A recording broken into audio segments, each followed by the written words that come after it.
Bismillahirrahmanirrahim. Assalamualaikum warahmatullahi wabarakatuh.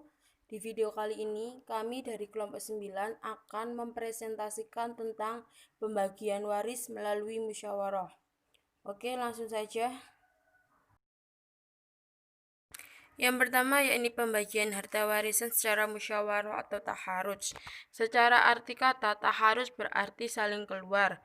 Sedangkan dalam arti terminologis biasa diartikan keluarnya seseorang atau lebih dari kumpulan ahli waris dengan penggantian haknya dari salah seorang di antara ahli waris yang lain.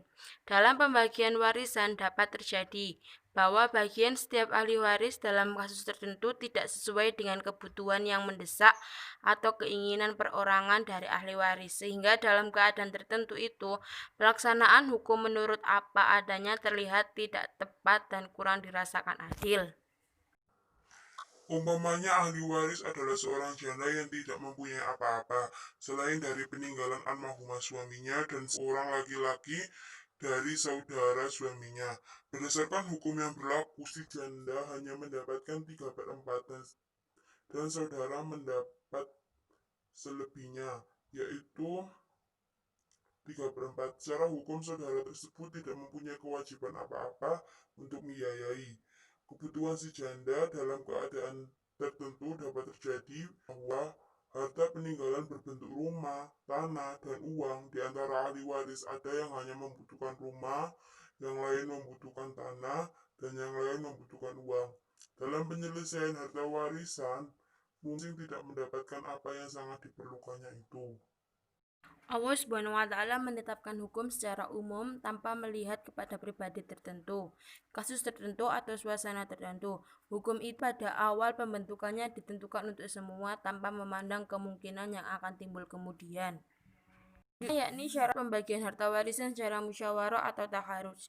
Praktek pembagian harta warisan secara keluargaan itu sendiri harus pula memenuhi syarat-syaratnya. Di antara syarat-syarat pentingnya adalah keharusan adanya kecakapan bertindak secara hukum yang didasarkan atas kerelaan penuh dari pihak-pihak yang terlibat dalam pembagian warisan. Hal ini dipastikan karena dalam pembagian harta secara keluarga pihak yang perlu mengorbankan atau menggugurkan hak baiknya, keseluruhan maupun sebagian. Penggunaan suatu hak milik tidak dianggap sah bila dilakukan oleh seseorang yang tidak punya atau sedang kehilangan kecakapan untuk bertindak, misalnya disebabkan adanya suatu kondisi yang mengganggu kebebasannya untuk menentukan sikap. Masalah kecakapan bertindak dalam kajian usul fikih dikenal dengan al-ahliyah adalah kecakapan seseorang untuk dibebani melakukan ibadat dan untuk bertindak atau melakukan perbuatan hukum. Sedangkan hal-hal yang bisa menghilangkan atau mengurangi kecakapan bertindak itu dikenal dengan awarid Al-ahliyah. Oleh karena itu, setiap kondisi yang bisa menghilangkan atau mengurangi kerelaan seseorang dalam bertindak dapat dijadikan pertimbangan untuk dijadikan alasan cacatnya sebuah transaksi. Namun perlu juga diingat bahwa perasaan rela atau tidak relanya seseorang pada dasarnya adalah masalah yang abstrak. Oleh karena itu, untuk mengetahuinya dipedomkan sesuatu yang pada lazimnya menunjukkan adanya kerelaan. Akad jual beli adalah sesuatu yang konkret yang menunjukkan adanya sesuatu yang substansif tetapi abstrak tadi.